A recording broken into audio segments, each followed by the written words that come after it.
नमस्कार साथियों, गौरव ज्ञानधारा में आप सभी का स्वागत है। इंग्लिश का वीडियो आप लोग देख चुके होंगे और वैसी ही क्लासेस आप लोगों के लिए चतुर्थ श्रेणी कर्मचारी के लिए साइंस की शुरू करने जा रहे हैं। अपने साइंस की जो है अपने इसी प्लेटफॉर्म से ओपीडी के माध्यम से अपनी पूरी जो है क्लासेस हुई थी रीट के अंदर।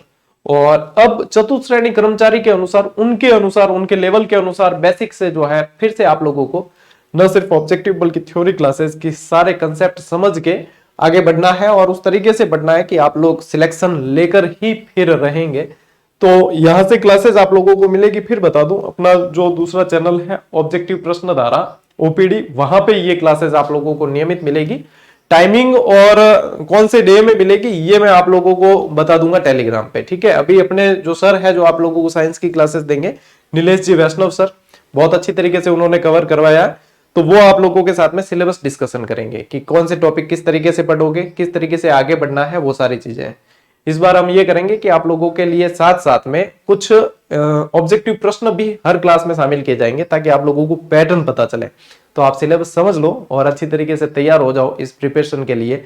पूरी तरीके से निःशुल्क क्रांति आप लोगों के लिए चलने वाली है। नीलेश जी सर बता दो इनको, सिलेबस डिस्कस कर लो और फिर बता देना, है ना। नमस्कार साथियों, स्वागत है आपका अपने गौरव ज्ञानधारा यूट्यूब चैनल पर। जैसा कि चतुर्थ श्रेणी में साइंस का भी पोर्शन है, तो ये आपके 5 मार्क्स का रहेगा, ठीक है। और इसमें जो क्या क्या सिलेबस है उसके बारे में अपन आज देखेंगे। जैसे आपने देखा, भौतिक परिवर्तन एवं रासायनिक परिवर्तन के बारे में पूछा जाएंगे कुछ सवाल। धातु अधातु प्रमुख यौगिक है, ठीक है। प्रकाश का अपवर्तन एवं उसके नियम है। आनुवंशिक से संबंधित, देखो आनुवंशिक जो है वो उसमें शब्दावली आती है जिनके अंदर अपन जो है वो जीन है, डीएनए है, इनके बारे में थोड़ा बहुत अध्ययन अपन करेंगे, ठीक है। उसके बाद में है मानव शरीर की संरचना है, अंग है, तंत्र है, ठीक है। ह्यूमन बॉडी स्ट्रक्चर है, ऑर्गन सिस्टम है, ठीक है। मानव के रोग है, कारक है और निदान है। फिर है अपशिष्ट प्रबंधन है। ये 7 जो है वो अपने पास में ये पॉइंट है या टॉपिकों के ये नाम है। जैसे भौतिक परिवर्तन एवं रासायनिक परिवर्तन के बाद में इनमें अपन देखेंगे कि इन दोनों में अंतर क्या होते हैं। भौतिक परिवर्तन और रासायनिक परिवर्तन में अंतर क्या होंगे उनके बारे में अपन देखेंगे। ये एक सिंपल टॉपिक है जिसमें भौतिक परिवर्तन में ये होता है कि जो चेंजेस जो होते हैं उसमें केवल अवस्था में परिवर्तन आता है, यानी भौतिक गुणों के अंदर परिवर्तन आता है, ठीक है। तो इसमें क्या आता है, भौतिक गुणों के अंदर परिवर्तन आता है, गुणों में परिवर्तन आता है, ठीक है। इसमें दोनों के अंदर परिवर्तन आता है, तो उनके बारे में अपन देखेंगे कि इन भौतिक परिवर्तन क्या होते हैं, रासायनिक परिवर्तन क्या होते हैं, ठीक है। फिर जो सेकंड जो टॉपिक है ये थोड़ा सा इंपॉर्टेंट है, ठीक है। इसमें है धातु अधातु की। बाद में इनकी सबसे पहले अपन देखेंगे कि इनकी परिभाषा क्या है, ठीक है। परिभाषा के अंदर ये देखेंगे कि धातु किसको बोला जाएगा, अधातु किसको बोला जाएगा, सिंपल तौर पे अपन देखेंगे, ठीक है, कि धातु क्या होते हैं और अधातु क्या होते हैं। फिर इनके भौतिक गुणधर्म जो होते हैं वो देखेंगे, भौतिक गुणधर्म जो होते हैं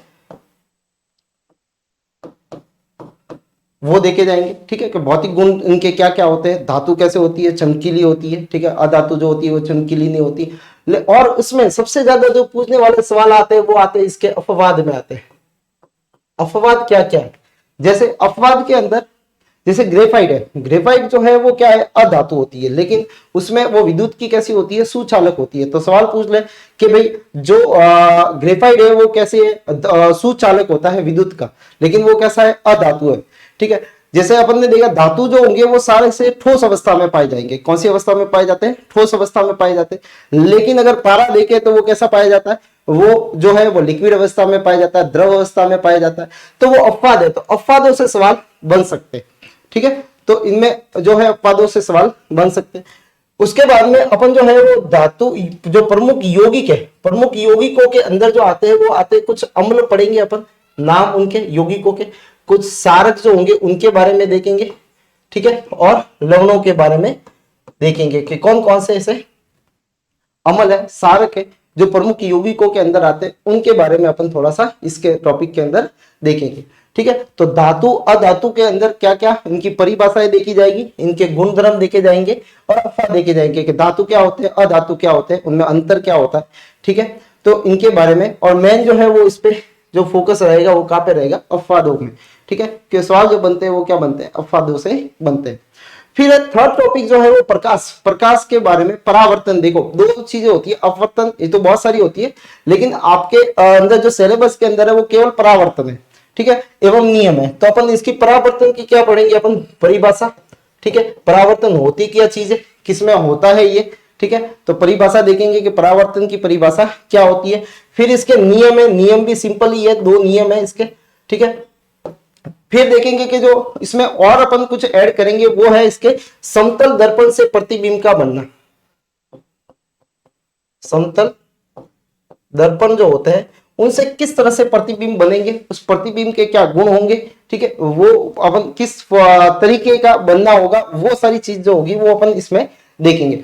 फिर आते हैं कुछ गोलीय दर्पण आते हैं, गोलीय दर्पण आते हैं, स्फेरिकल मिरर जिसे बोलते हैं, ठीक है, वो दो तरह के होते हैं, ठीक है, एक तो होता है उत्तल और एक होता है अवतल,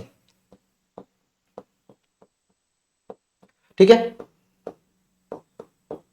उत्तल एवं अवतल दर्पण के बारे में, ठीक है, इनसे कैसे प्रतिबिंब बनते हैं और ये क्या होते हैं इनके बारे में अपन पढ़ेंगे, क्योंकि इनमें परावर्तन की घटना होती है, ठीक है। फिर इसके अंदर और अपन देखे जाएंगे कि दैनिक जीवन में, दैनिक जीवन में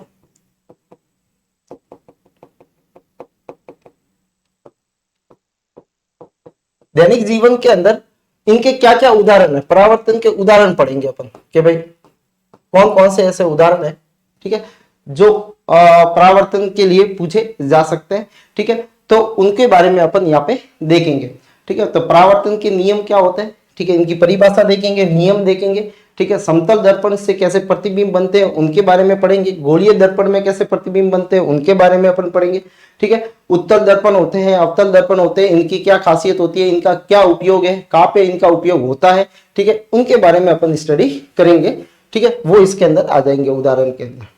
फिर होता है चौथा जो पॉइंट है वो आनुवंशिक है।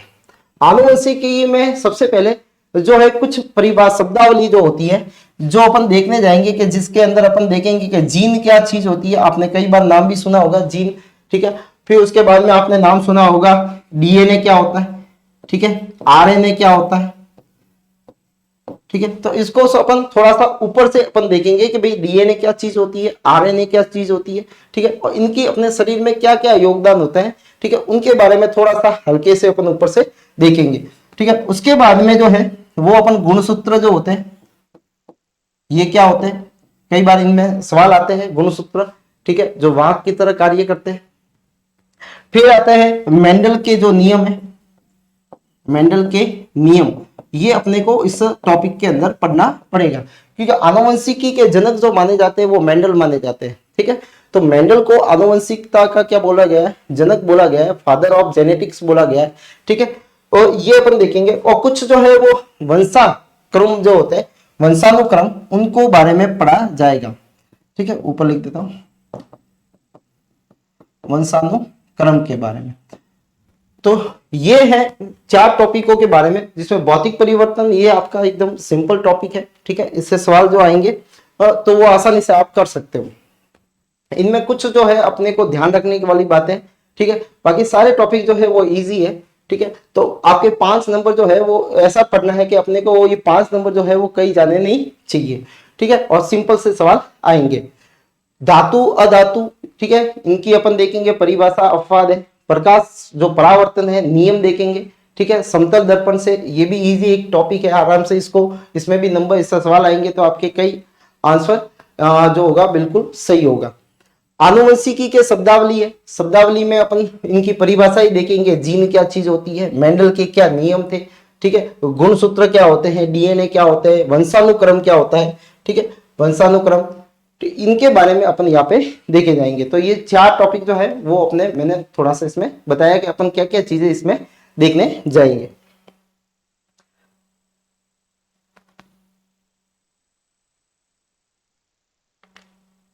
फिर है जो है मानव जो है संरचना एवं अंग तंत्र। देखो मानव संरचना के अंदर ये जो अपना 5th टॉपिक रहेगा, ठीक है। मानव संरचना के अंदर क्या होता है, देखो मानव की संरचना जो होती है वो सबसे पहले जो शुरुआत होती है वो होती है अपनी कोशिका से। तो अपन पढ़ेंगे सबसे पहला इसके अंदर कोशिका के बारे में, इसके बारे में पढ़ेंगे, कोशिका के बारे में, ठीक है, जो आपके 10 तक चलता है वो अपन इसमें देखेंगे। कोशिका के प्रकार देखेंगे अपन कि इसके प्रकार कौन से, ठीक है। फिर अपन जो है वहां पे उत्तकों के बारे में देखेंगे कि उत्तक कितने प्रकार के होते हैं, इनके भी अपन क्या देखेंगे, प्रकार देखेंगे, उत्तक एवं उसके प्रकार देखेंगे, ठीक है। उत्तक जो होते हैं वो एपिथेलियम होते हैं, ठीक है, पेशीय उत्तक होते हैं, संयोजी उत्तक होते हैं और तंत्रिका उत्तक होते हैं। तो इनके बारे में अपन जो है वो अपन देखेंगे कि भाई कौन कौन से उत्तक है और कितने प्रकार के होते हैं और इनके क्या क्या उपयोग है, यानी का वो काम आ रहे हैं। दूसरा जो होता है वो अपन देखेंगे तंत्र के बारे में। तंत्र जो है वो अलग अलग है। सबसे पहला है जो है वो पाचन तंत्र अपन देखेंगे, ठीक है। फिर अपन देखेंगे श्वसन तंत्र, श्वसन तंत्र, श्वसन तंत्र के बाद में अपन जो देखेंगे वो है अपने उत्सर्जन तंत्र, ठीक है, रक्त परिसंचरण तंत्र,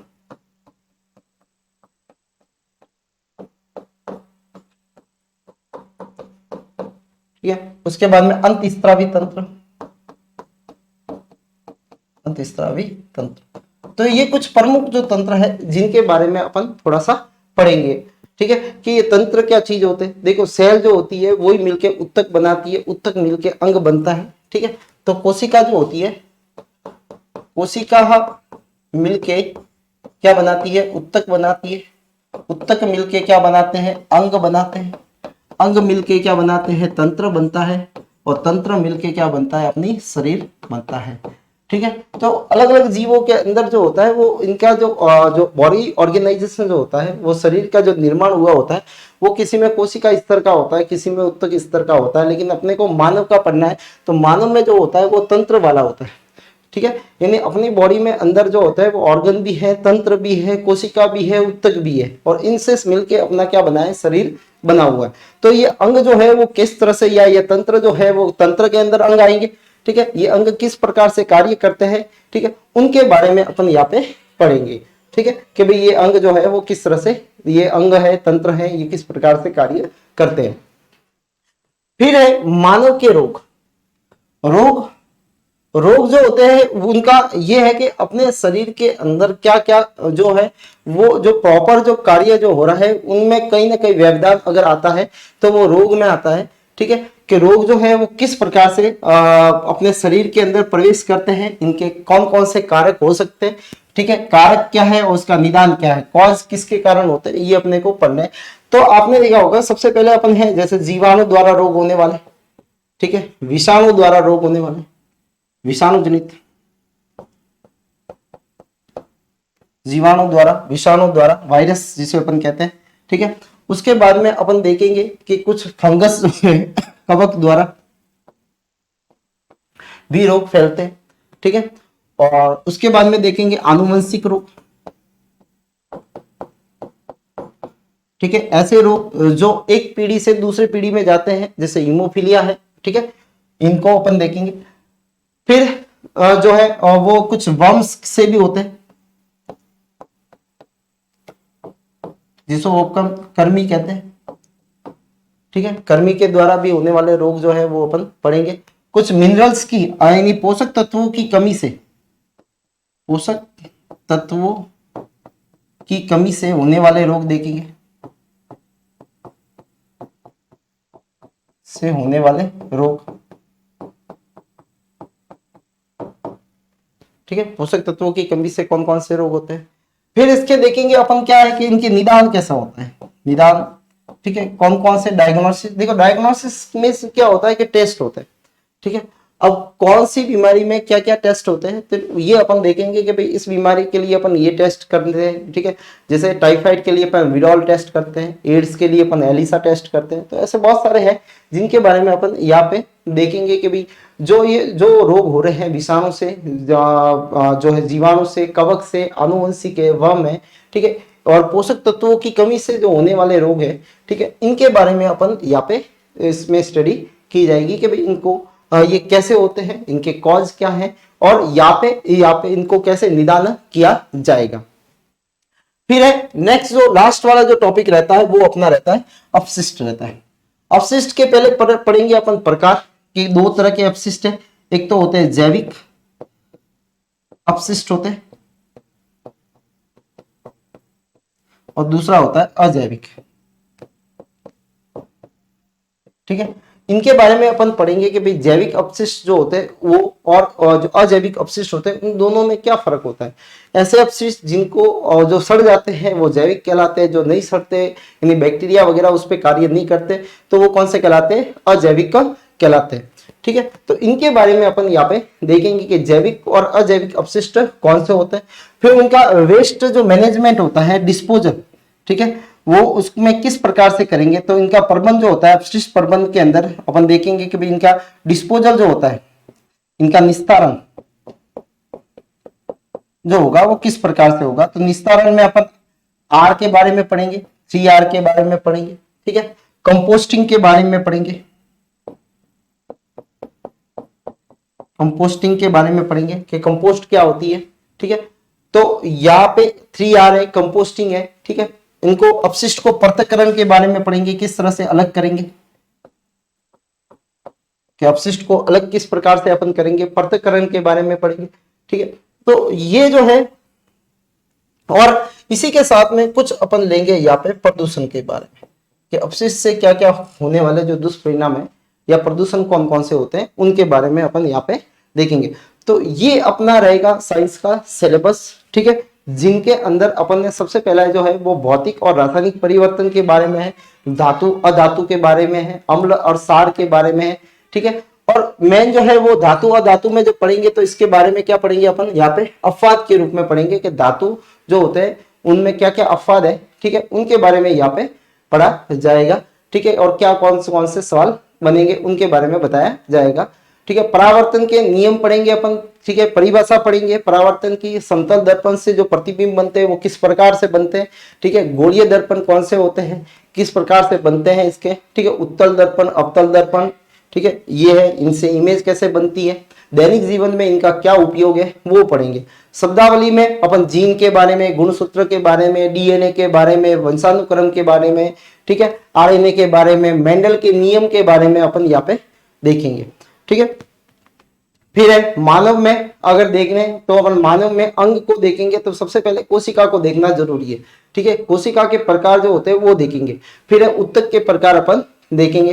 फिर है पाचन तंत्र है, श्वसन तंत्र है, उत्सर्जन तंत्र है, रक्त परिसंचरण तंत्र है, अंतस्रावी तंत्र है। ठीक है, ये अपन इसको देखा जाएगा।